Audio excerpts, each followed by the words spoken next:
What is going on, guys? I'm Director Nat, back for another Amphibia reaction, and today we are checking out Season 3, Episode 8. And yeah, I decided to change things up again. I've been wanting to switch my hair back to that direction for a little while, and I decided to trim down to just the goatee. And you know what's kind of funny is that the whole reason I tried this goatee in the first place was to make myself look more like my old channel avatar back when I was Director Jedi Nat. So I just think it's funny that I don't even really use that anymore, but I guess I ended up just kind of liking the look anyway. But anyway, back to Amphibia. It looks like today's episodes are called Hollywood Hop Pop and If You Give a Frog a Cookie. So speculation time. I'll try to have a little more imagination than I did last week. So Hollywood Hop Pop, the first thing that comes to mind is that Hop Pop is an actor and that he's gonna make it in Hollywood or get into a Hollywood film somehow. That would be kind of interesting. And then If You Give a Frog a Cookie, obviously that's a play on the children's book If You Give a Mouse a Cookie, so that one's either gotta be about Sprig or Polly, I imagine. So that's just what I gather from the titles alone, but I also know that the blue-haired character that we've seen in the intro is going to be in this episode because I caught a little glimpse of her on the IMDb page. And I now have a general idea of how the last two episodes are going to go, which normally I like to avoid that kind of stuff because I like going into content as spoiler-free as possible, but I kind of saw how the scheduling is going to be on Matt Braley's Twitter, and I actually kind of like that I know now so that I, wouldn't get my hopes up for things to go down a certain way and then be disappointed when the season cuts off at a certain point. Because you remember last time I had been speculating that based on how that episode ended, the last two episodes were gonna get a little more serious and be kind of plot heavy, and then maybe the season would end with Andreas launching his invasion, and then the second half of the season would be a really dark invasion story. And that could be the case for the next half of the season, but it seems that the way it's going to end is that this episode is going to be another more standalone episode, even though I don't know what it's about. And then the mid-season finale is going to be the Christmas special, which Matt Braley said it wasn't actually designed to be the mid-season finale, but maybe they just aired it that way because of the holidays, and he said it can actually still work pretty well as a mid-season finale. So it seems that what was originally supposed to be the mid-season finale is now going to be the mid-season premiere whenever the show comes back from hiatus. So while that is kind of disappointing because I'm sure it was going to be great and get us so hyped up, at the same time it will also mean that it probably won't end on some huge dark cliffhanger that we then have to wait several months to see resolved. So but I guess I just have to see the next two episodes to know for myself. So with that, let's not waste any more time. Let's just get right into it. You remember I said I was wondering if they would add that telescope to the intro that Anne gave Sprig as a birthday present? I kind of wish I had done that, but I understand why they keep the gag. Yeah, there's the girl I know is going to appear here. Oh my god. Well, they did change something for the intro. How many times are they going to break my heart over Marcy? As many times as it takes. Hollywood Hop Pop. Only $20 an hour. Man, LA is expensive. It's almost as if your world actually respects actors. Around here, people worship actors as gods. Mainstream actors, yes. Smaller working actors. Maybe I'd have a shot in this world. Possibly, but Mr. X is after us and he's seen you. Oh yeah. We need to keep a low profile. He's gone. He's what? Hollywood, here I come! You know what? I do not have the energy for this.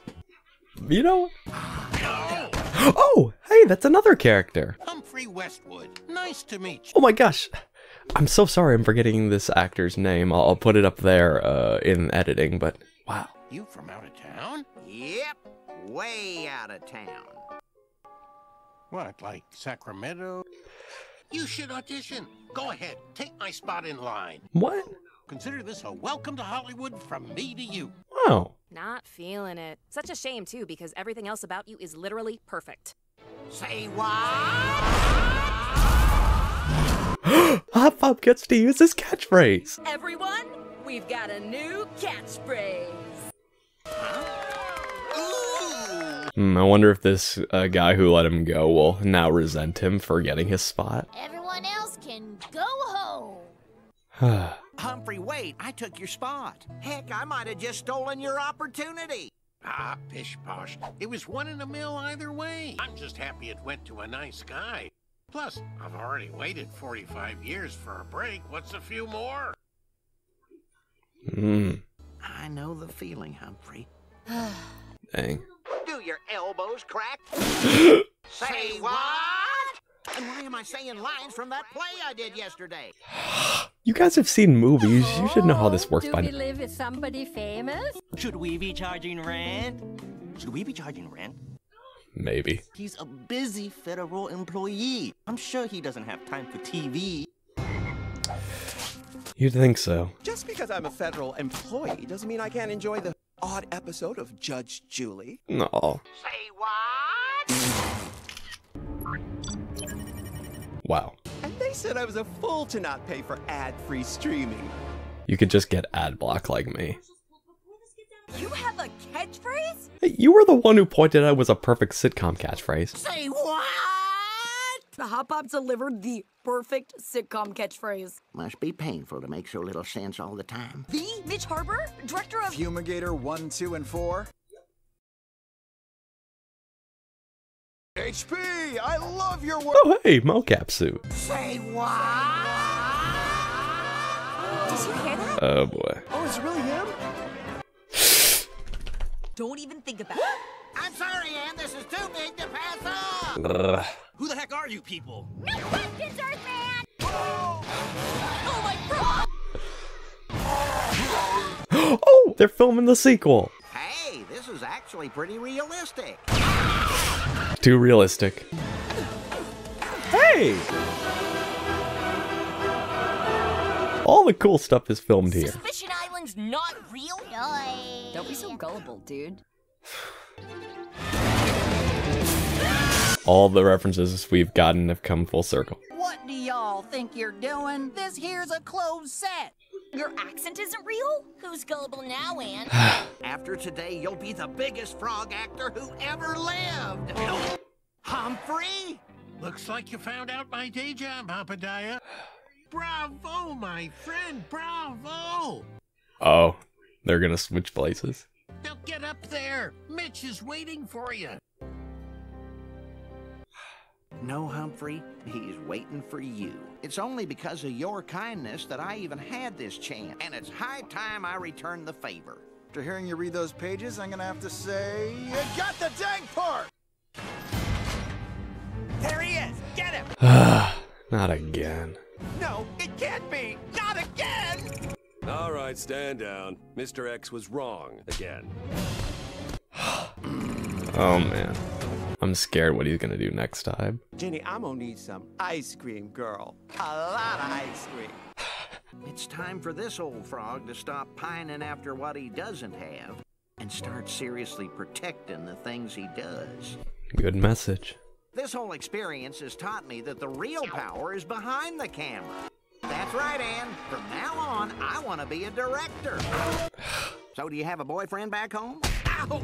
You know, I have been mainly interested in acting for a long time, but recently I've kind of wanted to get into the production behind the scenes aspect of animation. That's where I'm trying to break into, so we'll see if I get there at some point. Sorry, I didn't mean to start talking about myself. Alright, so that was Hollywood Hot Pop, another really good episode. I wouldn't say I enjoyed it quite as much as last time, but then again, it's kind of hard to top the last episode when the last episode was just like up here the entire time. But for what it was still a really good episode, and they did bring back Mr. X, so I'm now excited to see him again and see how these continued embarrassing failures are gonna maybe make him go over the edge. And we finally got to see this old character that we had been seeing in the intro. Like, I knew the character with the blue hair was gonna be in one of these episodes, but I wasn't even thinking about that guy, so that was another neat surprise. And I thought this was a really smart story for Hot Pop too, because again, he's been an actor his entire life, and now he's living in LA where a lot of the movie stuff happens, so taking him in this direction was kind of cool. And since the beginning of the show, I've said that I can relate to Hot Pop for so many reasons, sometimes just the little comical things, but sometimes the deeper things, you know. I'm a theater major, I've always loved acting, and I hope to have more opportunities in the future. So I could definitely relate to that. And even what he said at the end where he's, you know, says the real power is the behind the scenes stuff. And that's kind of where I've gravitated to. I definitely want to be on the more creative side of, you know, filmmaking and production aspects. So that's actually a lot of jobs that I've been applying for recently, trying to break into that side because, you know, if this channel demonstrates anything is that I love animation and I love entertainment. So to be a part of the process behind the scenes in any capacity would be a dream come true. So yeah, even if it's just the little things, I can find Hop Pop so relatable, and yeah, I love the episode for that. But the message at the end was so powerful. Again, I could also relate to this other character who has been waiting for so long to get a break, but it was so cool with Hop Pop to realize, you know what, other people's kindness is the only reason that I have this opportunity to begin with, so it's time that I return the favor. So it's important to recognize that while you should always have goals that you want to aspire to, it's still important to be selfless whenever you can, and to be happy for others where they succeed, even if you don't, which this guy was really good at being happy for Hop Pop. He didn't hold any resentment at all, which I have mad respect for, and Hop Pop had to realize that instead of just focusing on everything that I don't have, maybe it's time to just protect what I do have. So that was a good message for me to hear as well. I don't always remember that as much as I should when I get caught up in my short-term and long-term goals. So yeah, these are the episodes of Amphibia that always really stick with me, are the ones that have really good messages like this that I can relate to. So maybe I should say that I like this episode a lot more. Maybe it's not quite up here, but I'd say it's like eye level-ish. So yeah, that episode was a lot of fun, and now we've got If You Give a Frog a Cookie. This is probably the episode where this blue-haired girl is going to show up, and I'm curious to see what it's going to be about, so let's just get right into it. Hey, cookies. Question. Why are the planters flooding our lawn?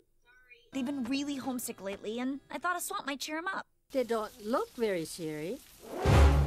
Oh. So now I'm making them cookies. The answer to all of life's problems.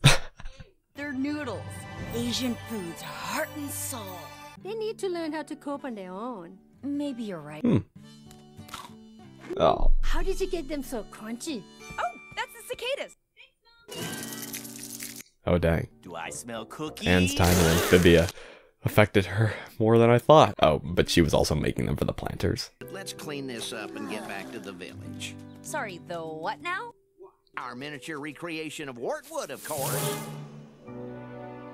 Oh. You know, this is also kind of a nice representation of the fans who miss the show actually being in Amphibia, because, I mean, I haven't read too much into the criticisms because I didn't want that to distract me from enjoying the show too much, but I know I have seen, like, some video titles that, like, is being on Earth ruining Amphibia, or some people who have criticisms with like the current season's writing, which again I haven't gone too deep into because I'm enjoying the show, but I know that inevitably there are probably going to be people who miss actually being in the world of Amphibia and aren't crazy about all the changes, or at least want to get back to that, which, you know, I can relate to because I'm always excited when we go back to Amphibia and I miss certain characters that we haven't seen in a while. So this is kind of a nice representation of that, so maybe they'll be trying to find a solution. Dr. Jan! Great news, actually. I've got a lead! We found someone who might be your ticket back to Amphibia! Just wait till I tell the planters. I wouldn't just yet. There are a lot of loose cannons in the scientific community, and I'd like to vet this Dr. Frakes before we meet her. Is that Dr. Jan? Just kidding! Dr. Jan found someone who might know. And they've got to learn to cope on their own. Let's meet. Oh, look at that. Folly's little jump. Dr. Jan says that today is great. I have her name. Let me just look her up and we can head on over. Oh, man. It's a good idea. Right, Fake Wally? Oh, wow. Wally has to be the reasonable one. Oh. Getting kids interested in science. Cool. I keep telling you kids we don't have extra snacks back here. Oh, wait! Another voice actress who I recognize but don't know her name, and I'm sorry. She voiced... who did she voice? It was... You know what? I'll have to settle this later. Sadie in Steven Universe. Yes, that was it. Silence, Terry! Oh, so she's the crazy one. Just a portal to another dimension. Did you say portal? Terry, music. Terry. Well, science is the pursuit of naming things after yourself. I thought it was the pursuit of knowledge. Don't be stupid, Terry. That's philosophy, thank you very much. It all began a few months ago, when the city was hit with a wave of very strange energy. Whoa.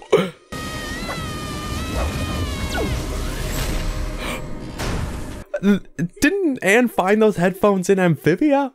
Wow. No one believes me. Hard to get a good picture with all that magnetic distortion. That is a blurred picture of the Owl House. They have 100% confirmed that they are part of the same multiverse. I mean, I know they've had that non-canon crossover at like a convention or something, which I still need to do a reaction to now that I think about it, but oh my god, I want a real crossover between these shows so bad, but they're both getting ready to end. Oh, you know what? I need to go back and see if there are any other images I might recognize. Okay. Yeah, that's definitely the Owl House. Yeah, all these pictures are too blurry, but if anybody knows what these are referencing, if anything, please let me know in the comments, because if there is more confirmation of the multiverse, I would love to see. Oh my god, the Owl House is right there. Okay, I swear. Sorry, trying to hold back a sneeze. As soon as I have some free time, I am going to react to that panel where they did a crossover between Owl House and Amphibia, even if it's non-canon, because I'm sure that I would love anything that they throw at us.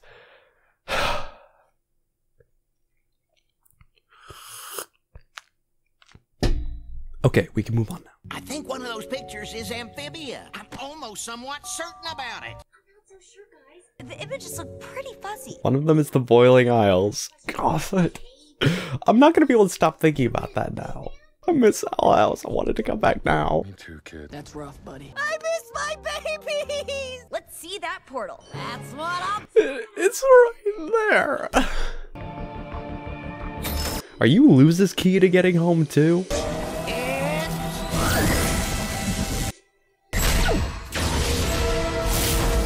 Uh-oh. Were you three always giant talking frogs? We're frog people from another dimension. We just want to go home. Terry, clear my schedule. Frank's field activate. I'll be the most famous scientist in history. Dissect you and catalog your organs. We have to stop her. Yay. Well, that's a nice turn. Let's do I think this is the picture I saw on... No, that was the picture I saw on IMDb. Children. Oh, hey, we saw that girl at the cinema. I just watched Monty Python's The Meaning of Life yesterday for the first time, so I'm thinking about that liver scene right now. Take my key card. One email from me and you'll never work in any scientific field ever again. Really want to risk your entire career for these creatures? Yep.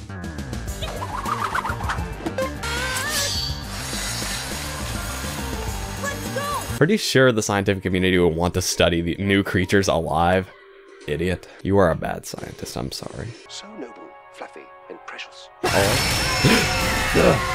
And you're traumatizing kids. You can't stop me! I have a lesson for you too. Cookies really are the answer to all of life's problems. Now I want to make cookies. What? No! Nice job, Anne. Any cookies left? This whole thing reminded me that science is for helping others, not just helping yourself. I think the portal we'll build together will be more than enough to get me a grant. Can I drive your car? Oh, we... Aw, just look at that face. Well, okay.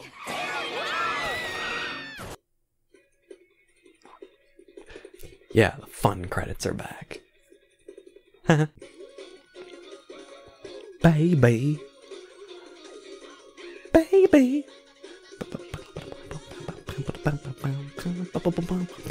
Okay, so that was If You Give a Frog a Cookie. Man, I'm surprised by all the returning characters we got to see in these episodes, but I'm really glad that we did. Nice getting to see a little bit of Dr. Jan at the beginning. It was nice getting to meet this new character, Terry, which they kind of threw me off because since she's the only one we saw in the intro, I assumed that she was going to be the crazy scientist, but maybe they would realize that she's actually not that crazy. She just was misunderstood, but no, there actually was a crazy, selfish, and really kind of stupid scientist when you think about it. Like, whenever they have a plot line like this where they meet alien creatures or misunderstood creatures, they, you know, automatically want to dissect them. Like, you'd want to study creatures alive so that just makes her an idiot. I'm sorry. She deserves whatever happens to her. But yeah, this episode had a lot of fun moments. It was cool getting to see all those experiments she had and the portal technology she's developing that Terry is now going to be able to help them. And of course, we have to talk about this again.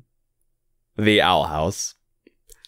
It is 100% confirmed that Owl House and Amphibia are part of the same multiverse. Granted, it's not like this hasn't been hinted at already. We've gotten little Easter eggs throughout both shows. They obviously did the crossover between these two, which is technically non-canon, but even in that, I think it was season 2, episode 5, where they're kind of talking about the idea of a multiverse and referencing Gravity Falls, and obviously Gravity Falls itself had, you know, little Easter eggs suggesting that there was a multiverse. Like, I think they did a reference to Rick and Morty in one episode, and then obviously people have pointed out that Ida was very likely Stan's ex-wife based on certain clues we've gotten both in the shows and the behind-the-scenes commentaries. It's not like any of this hasn't been hinted at before, and I don't know if any of the creators have specifically stated something in the past, but if we're talking about in-universe content, it is 100% confirmed that Owl House is part of the same multiverse. We got to see the Owl House. It was right there.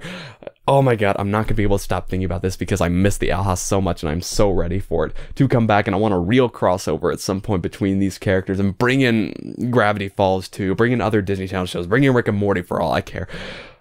Oh my goodness. And again, if you guys actually managed to pick anything out of those other pictures we saw, or if like that's been confirmed since I recorded this reaction and got it uploaded, please let me know in the comments, or maybe share your own theories about it because I'd love to hear anything. As for the resolution to the episode, it was very high tension, seeing the planters, you know, exposed once again and even coming very close to getting dissected, and even seeing this, the fear of this poor woman, you know, losing all her credit in the scientific community, which really sucks whenever something like that happens in any field, but thankfully it all worked out in the end. Yeah, so these were a really solid bunch of episodes. They both have me really excited to see what comes next. I was glad that we got to see more of these characters again. And so next week, I guess we've got the Christmas special, which who knows if it's just going to be a fun standalone episode or if it's going to, you know, have something really significant in it, or maybe it'll be a little mix of both. I don't even know if it's a double length episode or if it's got 2 segments, but I guess we just have to wait until next week